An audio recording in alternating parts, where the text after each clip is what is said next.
ನಮ್ಮ ಸೀಸನ್ನೆಲ್ಲ ಜನ ನಮ್ಮ ಯೋಗ್ಯತೆ ನೋಡಿ ಮಾಡ್ತಾಯಿದ್ರು. ನನಗೆ ಈ ಸೀಸನ್ ಮೇಲೆ ತುಂಬ ಅಂದರೆ ತುಂಬ ಕೋಪ ಬಂದಿದೆ. ಬಿಗ್ ಬಾಸ್ ಮೇಲಲ್ಲ, ಕಂಟೆಸ್ಟೆಂಟ್ಸು ಮತ್ತು ಅವ್ರು ಮಾಡ್ತಿರೋ ಫೇಕ್ ಪ್ರಮೋಷನ್ ಮೇಲೆ. ನಾನು ಅದನ್ನು ಇದೊಂದು ಪ್ರಶ್ನೆ ಕನ್ನಡಿಗರು ನಾನು ಕೇಳೋದಿದೆ, ಲೀಲಾವತಿ ಸಾಧಕಿ ಹೌದೋ ಅಲ್ವೋ ಅಷ್ಟೇ ಕೇಳ್ತಾ ನನ್ನ ಕನ್ನಡಿಗರಿಗೆ. ಹೌದು ಅನ್ನೋದಾದ್ರೆ ನಾನು ಲೀಲಾವತಿ ತೀರ್ಕೊಂಡಿನ ಒಂದು ಪೋಸ್ಟ್ ಹಾಕಿದ್ದೀನಿ. ಈ ಏನು ಕಾಮೆಂಟ್ ಹಾಕ್ಬೇಕು ಹೇಳಿ, ಏನು ಹಾಕಬೇಕು? ಗುರು ಅದು ಪಕ್ಕಕ್ಕಿಡು ಗುರು, ಡ್ರೋನ್ ಪ್ರತಾಪ್ ಮುಗ್ಧ ಗುರು, ಬಡವ್ರ ಮಗ ಗೆಲ್ಲಬೇಕು. ಲೀಲಾವತಿ ಸತ್ತಿರೋ ಸಾವು ನೋವನ್ನು ನಾನು ಅನುಭವಿಸ್ಬೇಕು. ಆಯಮ್ಮ ಅಪ್ರತಿಮ ಸಾಧಕಿ. ತೀರ್ಕೊಳ್ಳೋಕ್ಕೂ ಮುಂಚೆ ಅವರು ನಮ್ಮ ಕನ್ನಡಿಗರಿಗೆ ಅಂತ ಒಂದು ಆಸ್ಪತ್ರೆ ಕೊಟ್ಟಿದ್ದಾರೆ. ಬದುಕಿದ್ರೆ ಹಂಗೆ ಬದುಕಬೇಕು. ಆಯಮ್ಮನ ಒಂದು ಸಣ್ಣ ಕಾಲು ದುಡುಗು ಸಮ ಇಲ್ಲ. ಬಂದೀಗೆಲ್ಲ ಈ ರೇಂಜಿಗೆ ಫೇಕ್ ಪ್ರಮೋಷನ್ಸಾ?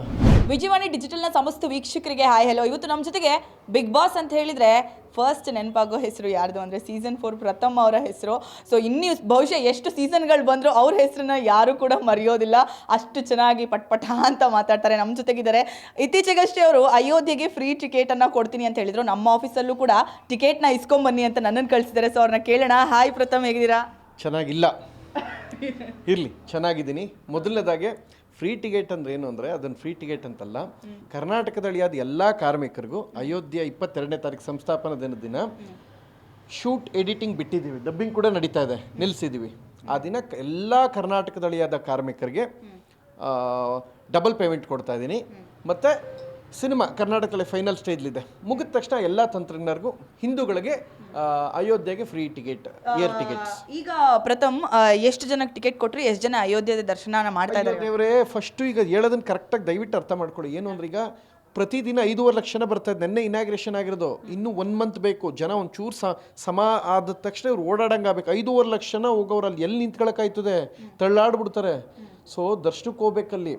ಸೊ ಅದಕ್ಕೋಸ್ಕರ ಮೋದಿಯವರೇ ಹೇಳಿದ್ದಾರೆ, ಸ್ವಲ್ಪ ದಿನಗಳ ಕಾಲ ಜನ ಕಡಿಮೆ ಆಗಲಿ, ಕಡಿಮೆ ಆದ ತಕ್ಷಣ ಎಲ್ಲರೂ ಬರೋರಂತೆ, ಇದು ನಿಮಗೋಸ್ಕರನೇ ಮಾಡಿರೋವಂಥದ್ದು ಅಂತ. ಸೊ ಈಗ ತುಂಬ ಓಪನ್ ಆದ ಆ ಥರದಲ್ಲಿ ಭಾಳಷ್ಟು ಜನ ಹೋಗ್ತಾ ಇದ್ದಾರೆ. ಅದು ಸ್ವಲ್ಪ ಇದಾಗಲಿ, ಫೆಬ್ರವರಿ ಎಂಡಲ್ಲಿ ಕಳಿಸ್ಕೊಡ್ತಾ ಇದೆ ಎಲ್ಲ ಕಾರ್ಮಿಕರಿಗೆ. ಅಷ್ಟೊತ್ತಿಗೆ ಕರ್ನಾಟಕದಲ್ಲೇ ಸಿನಿಮಾನ ಮುಗಿದಿರುತ್ತೆ. ರಾಮ ಮಂದಿರ ನಮ್ಮ ಸಂಸ್ಕೃತಿ, ಅದು ನಮ್ಮ ಆಚಾರ, ಅದನ್ನು ನೋಡಬೇಕದು. ಅದಕ್ಕೆ ನಾನು ಎಲ್ರಿಗೂ ಅಯೋಧ್ಯೆ, ನಮ್ಮ ತಂಡದವ್ರಿಗೆ ಎಲ್ರಿಗೂ ಅಂದರೆ ಏನು ಕರ್ನಾಟಕದವ್ರಿಗೆಲ್ಲ ಅಲ್ಲ, ಕರ್ನಾಟಕದ ಅಳಿಯ ಸಿನಿಮಾದ ತಂತ್ರಜ್ಞರಿಗೆ, ಕಲಾವಿದರಿಗೆ ಅಷ್ಟೇ. ಓಕೆ, ಮಂಡ್ಯದ ಅಳಿಯ ಏನೋ ಆದ್ರಿ, ಕರ್ನಾಟಕದ ಅಳಿಯ ಆಗಿ ಯಾವಾಗ ಬರ್ತಾ ಇದ್ದೀರಾ? ಮಾರ್ಚ್ಗೆ ಬಹುಶಃ ಅಪ್ಪು ಸರ್ ಬರ್ತಡೆಗೆ. ಈಗ ಡಬ್ಬಿಂಗ್ ನಡೀತಾ ಇದೆ ಒಳಗಡೆ. 22ನೇ ತಾರೀಕು ಮಾತ್ರ ರಜೆ ಕೊಟ್ಟಿದ್ದು, ಇನ್ನು ಮಿಕ್ಕಿದ ದಿನ ಎಲ್ಲ ಇದ್ದೇ ಇದೆ. ಓಕೆ ಪ್ರತಾಪ್, ನಿಮ್ಮನ್ನು ನೋಡಿದ್ರೆ ಬಿಗ್ ಬಾಸ್ ಬಗ್ಗೆನೇ ಹೆಚ್ಚು ಕೇಳೋದು ಆ್ಯಕ್ಚುಲಿ. ಸೊ ಇದೀಗ ಪ್ರತಾಪ್ ಏನಂತ ಇವಾಗ ನಿಮ್ಮ ಶಿಷ್ಯ ಆಗಿ ಸ್ವೀಕರಿಸ್ತೀರಾ ಏನು? ಒಂದೇ ಒಂದು ನಿಮಿಷ ಫಸ್ಟು ಎಲ್ಲ ಬಿಡಿ. ಫಸ್ಟು ಭಾಳ ಪ್ರಾಮಾಣಿಕವಾಗಿ ಒಂದು ಮಾತು ಹೇಳ್ತೀನಿ. ನಮ್ಮ ಸೀಸನ್ನೆಲ್ಲ ಜನ ನಮ್ಮ ಯೋಗ್ಯತೆ ನೋಡಿ ಮಾಡ್ತಾಯಿದ್ರು. ನನಗೆ ಈ ಸೀಸನ್ ಮೇಲೆ ತುಂಬ ಅಂದರೆ ತುಂಬ ಕೋಪ ಬಂದಿದೆ. ಬಿಗ್ ಬಾಸ್ ಮೇಲಲ್ಲ, ಕಂಟೆಸ್ಟೆಂಟ್ಸು ಮತ್ತು ಅವ್ರು ಮಾಡ್ತಿರೋ ಫೇಕ್ ಪ್ರಮೋಷನ್ ಮೇಲೆ. ನಾನು ಒಂದು ಪ್ರಶ್ನೆ ಕೇಳ್ತೀನಿ, ಕರೆಕ್ಟಾಗಿ ನಿಮ್ಮ ನ್ಯಾಯವಾದವ್ರು ಇದನ್ನು ನೀವು ಹಾಗೆ ಟೆಲಿಕಾಸ್ಟ್ ಮಾಡ್ತೀರಾ ನೋಡಿ. ನಾನು ಅದನ್ನು ಇದೊಂದು ಪ್ರಶ್ನೆ ಕನ್ನಡಿಗರು ನಾನು ಕೇಳೋದಿದೆ, ಲೀಲಾವತಿ ಸಾಧಕಿ ಹೌದೋ ಅಲ್ವೋ ಅಷ್ಟೇ ಕೇಳ್ತಾ ನನ್ನ ಕನ್ನಡಿಗರಿಗೆ. ಹೌದು ಅನ್ನೋದಾದ್ರೆ ನಾನು ಲೀಲಾವತಿ ತೀರ್ಕೊಂಡಿನ ಒಂದು ಪೋಸ್ಟ್ ಹಾಕಿದ್ದೀನಿ.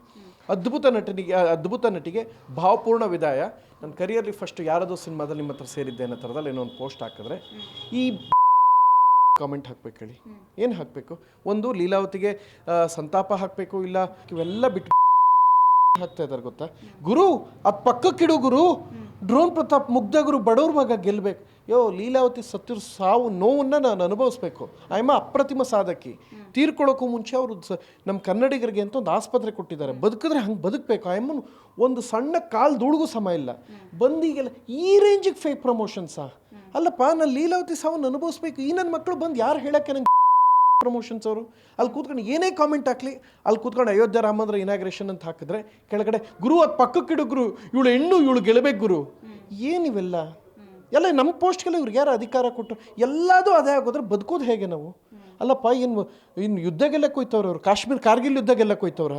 ನಾವು ಅದೇ ಆಡ್ ಬಂದಿದ್ದೀವಪ್ಪ. ಇಂಥ ಫೇಕ್ ಪ್ರಮೋಷನ್ಸ್ ಯಾವುದು ಇದೆಲ್ಲ ಮಾಡೋಕ್ಕೆ ಹೋಗಿಲ್ಲ.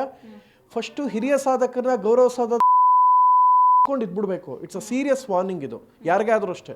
ಅಲ್ಲರಪ್ಪ, ಲೀಲಾವತಿ ತೀರ್ಕೊಂಡು ಆಮೇಲೆ ಹಿರಿಯ ನಟಿ ಹೇಮಾ ಚೌಧರಿ ಆಸ್ಪತ್ರೆಗೆ ಅಂತ ಹಾಕಿದ್ರೆ ತೀವ್ರ ಅಸ್ವಸ್ಥ ಅಂತ.